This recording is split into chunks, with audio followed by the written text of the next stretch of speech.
5 তারিখে থেকে 3 বছর আমরা রক্ত দিয়েছিলাম রাজপথে, লেগেছিলাম রাজপথে। আমরা জীবন রান্নাকে এই রাষ্ট্র কাঠামোকে ভঙ্গুর করতেছে ওই বাকশালী শৈল শাসকের আমলে এই প্রশাসনে। আমি আমাদের এই ক্ষুদ্র মানুষকে ভালোবেসে আয়োজন করেছে, সেই সঙ্গে জুলাই আগস্টের নেতৃবৃন্দ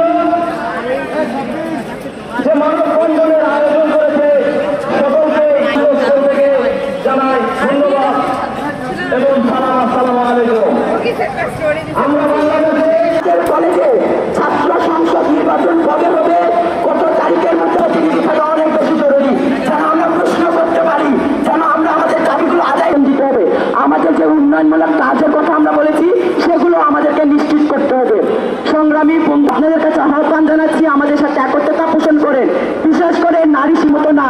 আমরা আশা করব নারী শিক্ষার্থীরা তাদের হয়ে কথা বলবে। একজন নারী শিক্ষার্থী সাহস হিসেবে নারী শিক্ষার্থীদেরকে আমরা চাই তারা আমাদের সাথে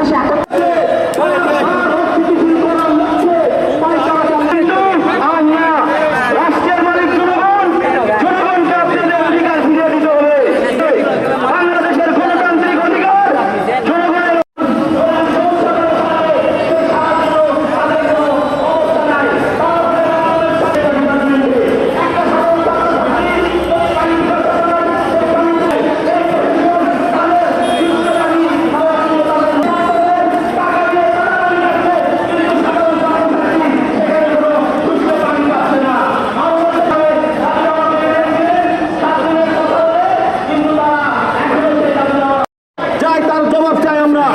প্রত্যেকটি ক্যাম্পাসে ডিপার্টমেন্টে যে বাথরুম আছে প্রিন্সিপালের বিরুদ্ধে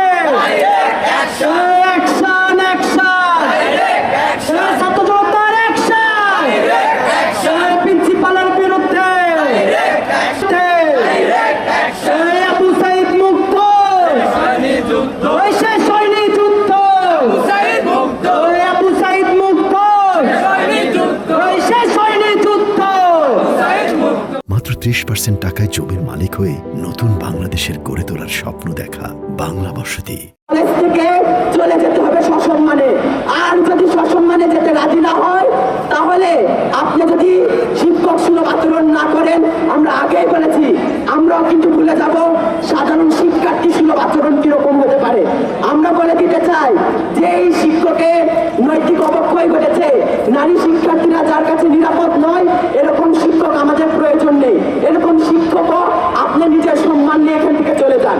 সেই জন্য আমরা বলতে চাই আমাদের কলেজের অধ্যক্ষ, আমাদের কলেজের উপাধ্যক্ষ এবং শিক্ষক পরিষদের সাধারণ সম্পাদক, এই 3টি পদ হচ্ছে কলেজের সবচেয়ে গুরুত্বপূর্ণ পদ এবং তারাই কলেজ প্রশাসনকে কন্ট্রোল করে। এই 3 জনকে অতি বিলম্বে আমাদের কলেজ থেকে চলে যেতে হবে।